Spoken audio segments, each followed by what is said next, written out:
Do you still struggle with high notes? If you want to find out the right way for you to hit those high notes without strain, in this video, I'm going to show you 3 breathing techniques you can apply that'll help you build the foundation for your range, and also show you examples on how it's executed and used in performance.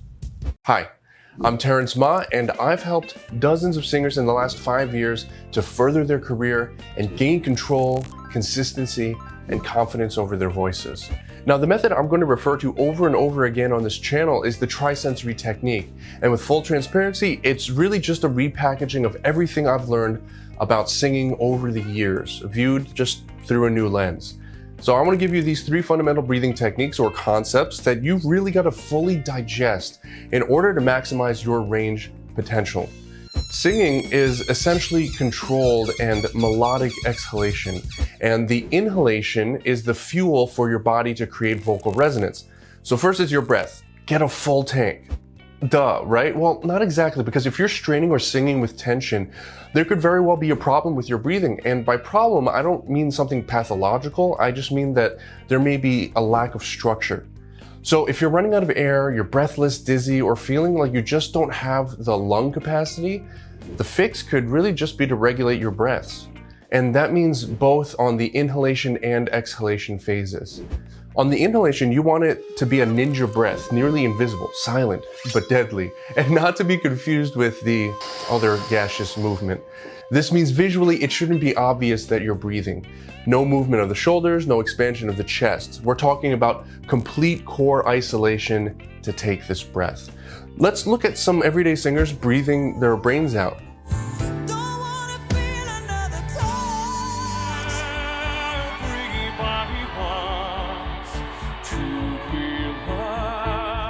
If I had to live without you, what kind of life would that be? Doesn't look like much, right? But they're getting in a full tank. Breathing with your shoulders and your chest visibly moving is the kind of breathing you do when you're stressed. And as we know, our bodies have this way of responding to themselves, kind of the way that smiling on purpose can make you feel better, or standing in the victory pose can pump you up. And in this way, breathing you do when you're calm will keep you grounded while singing, while keeping you fully and quickly oxygenated.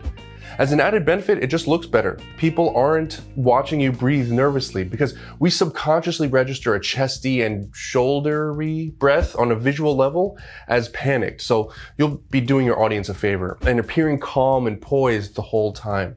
A complete grounded breath leaves you fresh, spry, and ready to roll like a race car right out of the pit with fresh tires and a full tank of gas. You want this to happen every time you breathe. A big mistake here is I noticed my students initially take only the amount of air they feel like they need, when really what they think they need just isn't enough. Without a full breath behind your singing, you leave tone, power, and sharpness on the table, all of which are necessary for those high notes. All right, technique number 2. All right, it might be like technique 1.5 because we're still kind of talking about breathing here, but the question is, now that you've got all this air, what do you do with it? It's time to do that melodic exhalation I was talking about before. Remember that balloon deflating because of atmospheric pressure and elasticity? Well, for us, it's actually partly the elasticity of our lungs, but mostly the force generated by the contraction of our abdominal muscles. The problem I see here all the time is that people try to focus on projecting, throwing their voice, or yelling to get the volume they need, but it all comes back to the core of things, literally your core, down here. The same core isolation applies here on the exhalation or singing phase. Focus instead on contracting more explosively and completely depending on the length of your phrase. And if those terms don't really resonate with you, some people have success by thinking of supporting in and down. So now it's the time for you to practice both of these movements in succession. Here's the full sequence. When you're ready, blow out all of your air and pull your core in. And when you're ready to breathe in, just let that belly fall out, like you're just pushing your organs out of your body. You might feel the urge to top it off with a bit of a kip by raising your shoulders or expanding your chest, and that's not necessary. There's little benefit to that little bit more of air. Technique 3. The third part to this breath is your mouth shape. It's a simple concept, but may require a little bit as far as conditioning goes. It's about quickly dropping your jaw so that your mouth is in a narrow and open position. We're looking for a complete jaw drop, the same kind of motion somebody does when they're shocked or when they're completely depleted of air coming out from underwater. It's the fastest way of getting in the most amount of air at once.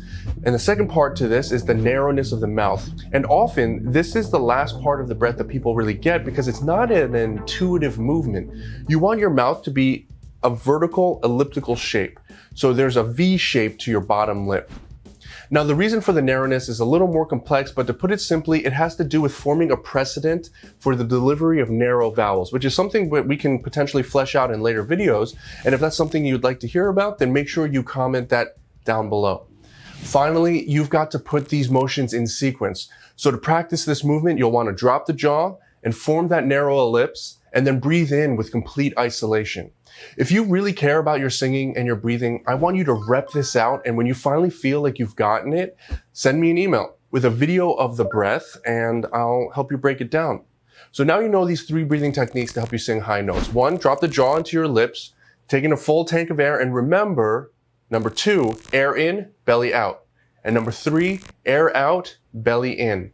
Now remember that it's one thing to be able to execute the breaths by themselves and another thing entirely to fit them into a song. So for more tips and techniques you can use to better your voice, see the next episode of this mini series right here.